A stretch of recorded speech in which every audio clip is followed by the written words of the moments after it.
Doyle, not good enough on Saturday at Torquay. I think we can all agree on that one. Obviously you and Ian have had a chance to look back and you've shown the lads a bit of footage. Just sum it up from your point of view. Yeah, it was a disappointing game, to be honest with you. It was definitely a game we knew it was going to be a difficult game on paper with the running that we had going away to Southend the week before. I wouldn't say we played brilliant at Southend, but we scored 3 great goals, and then we're going into Torquay. We know it's going to be really difficult, and we've had some tough games with them over the years, but I think right from the start of the game we didn't perform at all. It was disappointing all over. Torquay, you know, they got the result they deserve, and it's really disappointing from our point of view, because I think with the bit of run of form that we've been on, we didn't see that game coming. So it was, I think it was a shock to the system for everybody. What's the process after a heavy defeat like that in terms of identifying what went wrong, showing that to the players, and then obviously working on it, how to put it right? Yeah, exactly. That's it. It's certainly you review it straight away. The manager, the coaching staff, we all reviewed the game. You know, and it stood out, obviously, you know, the flaws where we didn't perform, what we didn't do right. So we just addressed it as a coaching staff, and then with the lads, you know. And I think the lads know it was nowhere near good enough, nowhere near the standards they've set, and nowhere near the expectations we have of each other. So it was a lot of disappointment, but we can't dwell on it. You know, we've got 7 games left, and they're all massive games now. And I say, no, come on Friday straight away with Lynn. It's a team, you know, fighting for their lives, and they've, I think they're unbeaten in 4 now, and you know, they're in a good run of form. So it's going to be a difficult game. If people looking at it on a piece of paper thinking, oh, it should be an easy 3 points, they'll be in for a massive shock again.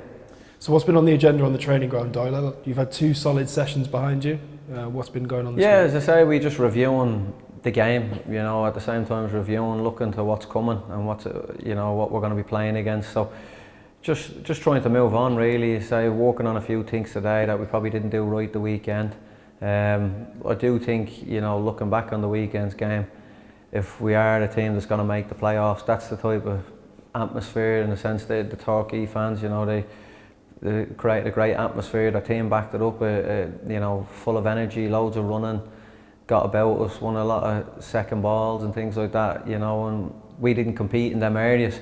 And I think, you know, for us, a massive thing going forward, I think that's probably the closest game now where it's going to be like, that's what we're going to face, that type of intensity in a playoff game. So it's something we're looking to, you know, replicate again, in the sense if we come into that environment, we're ready for it. As I say, we've got 7 big games left now, so every point's so important, because again, you've so many teams chasing down them playoff spots, so you can't take nothing for granted. Sitting here in the concourse at Meadow Lane, Doyle, obviously we're all hoping that the concourse will be full for a home playoff game, whether or not we finish 4th, 5th or 2nd, 3rd. How important is that, in your opinion, that we can get into that position where we can have a home playoff game here at the Lane? No, listen, that'd be massive, but I think the most important thing now is it's probably a target we set a while ago, is the most important thing now is we nail down a playoff spot, and once we nail down that, let's nail down a home quarter-final, possibly semi-final. But it's a long way to go. But you've seen the difference last year when we played Chesterfield at home, even the year before when we played Barnet. Being in your own environment, your own pitch, it makes a massive difference.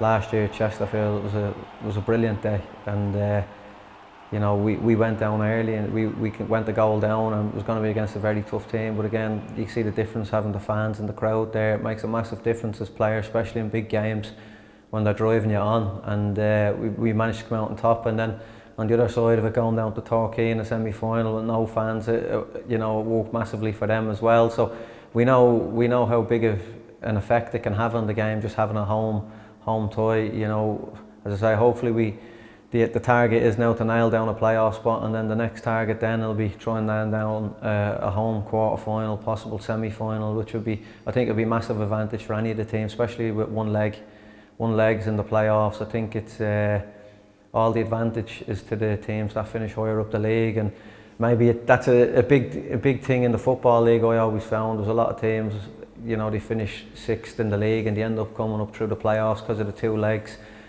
So I think in the conference it does play, and rightly so. It gives the advantage to the teams that finish higher up. I think it's brilliant.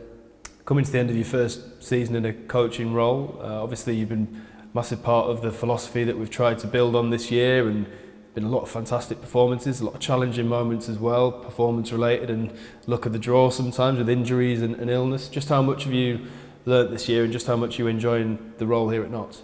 Listen, it's been massive, and again, I was very fortunate to get the opportunity, but it's one I've grabbed with both hands, and I've loved it, learnt loads. You know, obviously as a player, you're very selfish, individualised in your head. It's all about, you know, making sure you're in that team every week, you know, training well and things like that. But obviously you come on to the other side of it, it's totally different. You're trying to, you know, look out for everybody, all the players and things like that. It's been a massive learning curve, but I've loved it, enjoyed it now. But as I say, hopefully we're still a long way to go in the season, and hopefully we're there till the last game in June the 5th of you know, a playoff final, and you know, we're celebrating. That's the target.